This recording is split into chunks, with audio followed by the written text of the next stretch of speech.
So, I may not be American-born confused Desi, but I'm certainly confused Desi.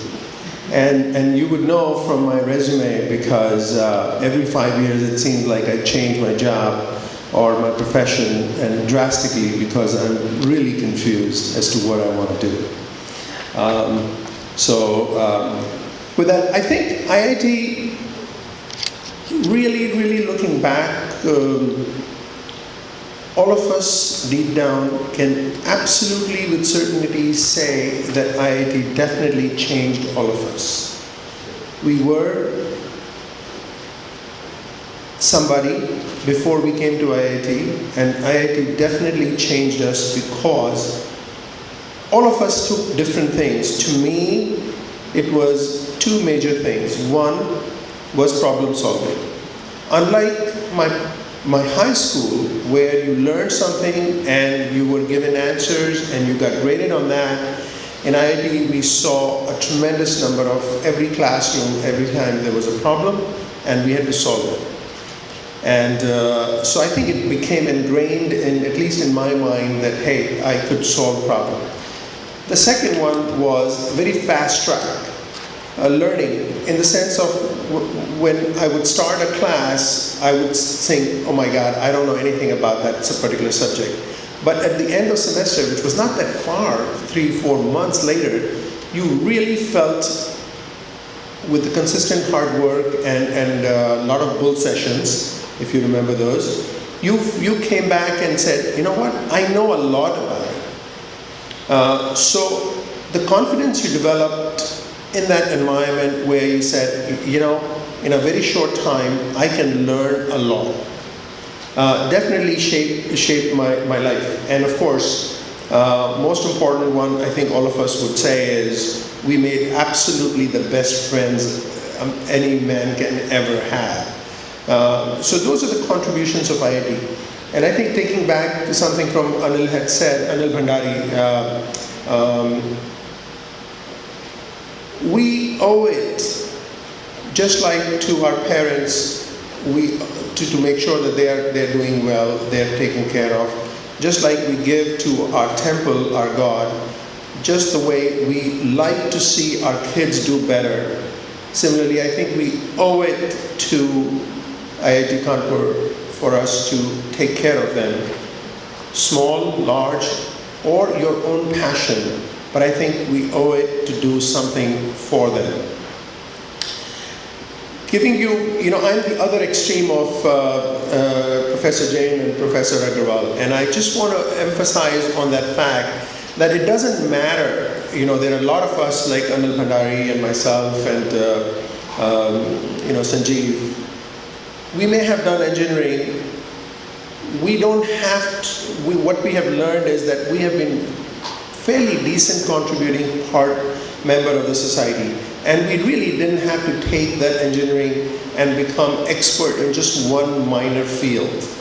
We became expert in different things, and of course, I'm one of the cases where I've gone from pure engineering to having 9 patents early on, to marketing computers, to real estate, and then you know, starting a bank. Fairly different things. So what I've learned is, you put your mind to it, you consistently work hard and have confidence in yourself, you literally can do anything you want to. So I hope from all of us we can learn from each other, but the main thing here is we must support our family, and IIT Kanpur is definitely my family. So thank you.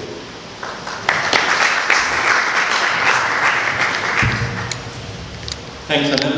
Our next speaker is Deepak Nagula, who is founder of Meta Capital Management, a fund management company specializing in mortgage-backed securities.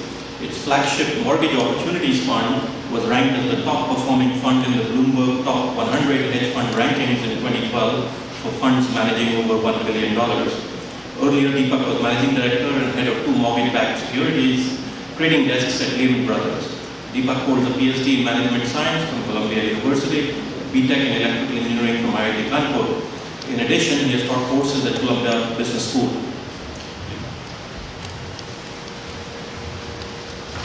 Thank you. I'll actually pick up on the thread that Professor Einger's talk about making choices, and then actually talk about some of the choices I made, and maybe actually see if, there's something that, at least in terms of my experience at IIT, if I have thoughts of what could have been done better or differently. Maybe one of the things that I think is, the menu of choices that is available to graduates, how that could be expanded. It's something that, the school could think about, and I'm trying to, work towards that in terms of, at least what I have to say. So, I actually got to IIT by accident. I wanted to study economics. I applied at St. Stephen's College in Delhi, and I got in, and I thought that was it. Until I discovered that I managed to get in through JEE, and I was accepted for electrical engineering at IIT. So I went to IIT. I was there for a week, and I said, I'm in Kanpur, where is this? I'm going back to Delhi. And I did. I left IIT and said, I'm done. I went back, spent a few days in Delhi, and at the end of it, was convinced, not by my family, but my friends really, that it was a mistake. And I made the choice to come back to Kanpur. And to this day, I think that was the right decision. I have great memories. I learned a lot. It helped me do things in life that I think the training was very solid. And in 5 years that I was there, I think are amongst the best memories, and kind of very solid training, which all of us have received.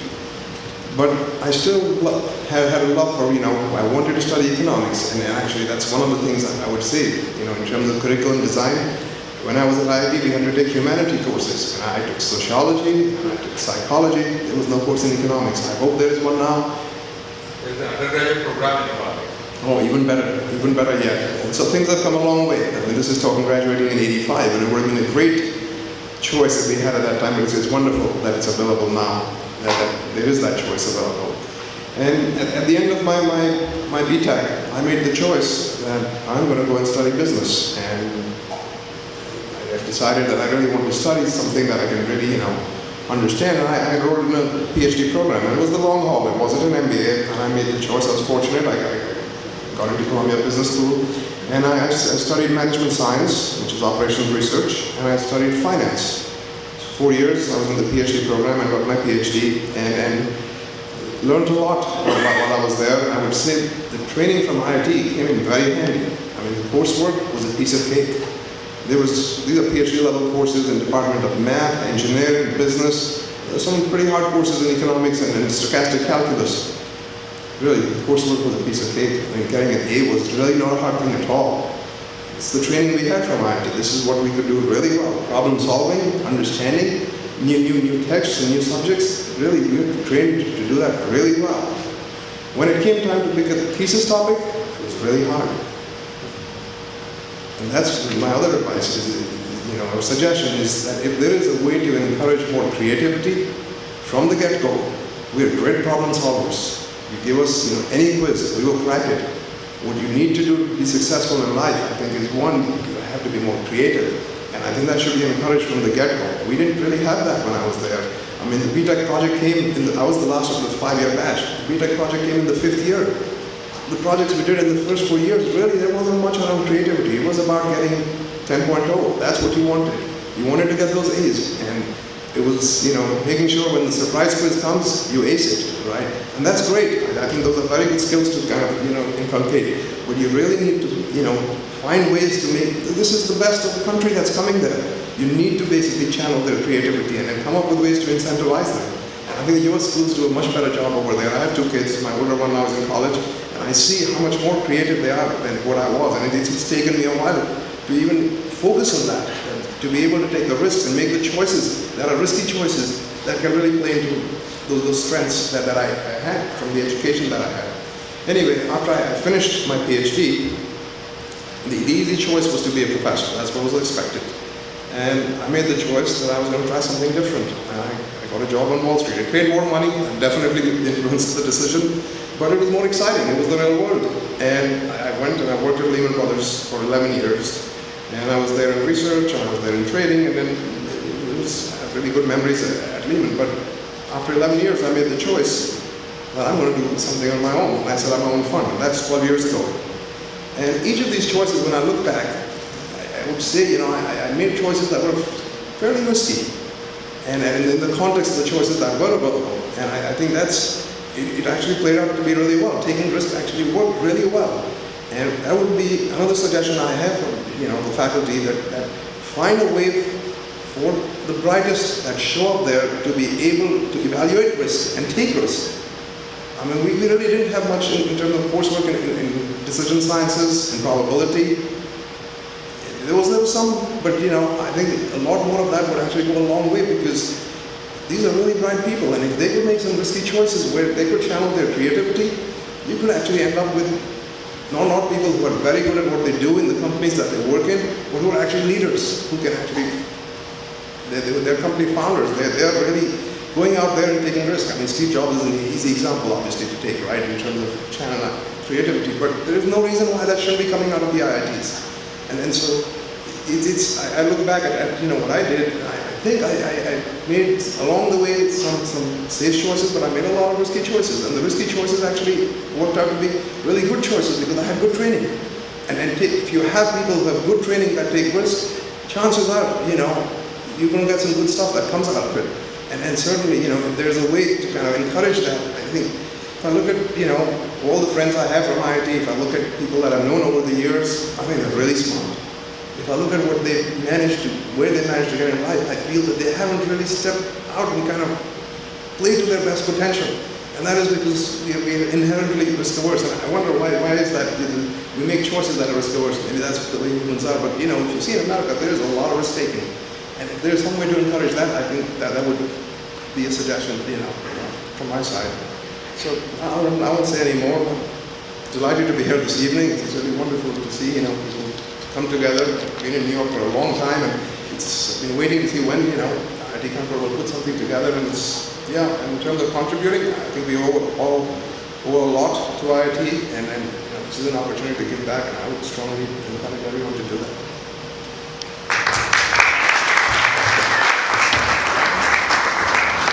Thanks, Deepak. Our last speaker is Taranveer Singh, who's a 2006 IIT Kanpur graduate in computer science, who's currently a partner at Tower Research Capital, which he joined as an algorithmic trader. Tower develops proprietary trading statistical methodologies to identify non-random patterns in the behavior of markets. He has worked at Tower on developing quantitative trading strategies for future options, equities, fixed income, currencies, and commodities since 2006. And he's single. And he's loaded. I would just like to start with a brief a confession. When I got an email from Rakesh and Achal that they would like me to speak on this panel, I was like, I'm just a 27-year-old kid, 6 years, 7 years out of college, and I don't belong in this group of senior distinguished alumni. And Achal was like, no, we want a different point of view from a younger alumni. And okay, fine, I will do it.